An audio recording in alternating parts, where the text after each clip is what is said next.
we're cooking penne arrabiata. Always get your pasta water on first. Cold water start, done. Extra virgin olive oil. We'll get this on to like a medium-ish kind of a heat. I like it nice and rough. So chop those up nice and fine.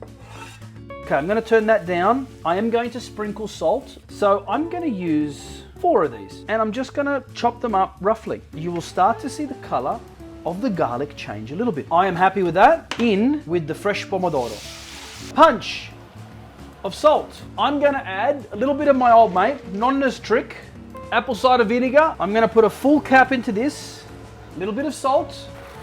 Just made a massive mess. And now I'm going to taste this. Sweetness balance, could do with just a little more. I will put just a little pinch of sugar in there. Passata di pomodoro. We increase the heat now. So save some pasta water. Now pasta inside. Salta in padella. Give it a toss. Just a smidgy. Little bit of basilico. Pecorino Romano. I'm going to tuck in. Buon appetito.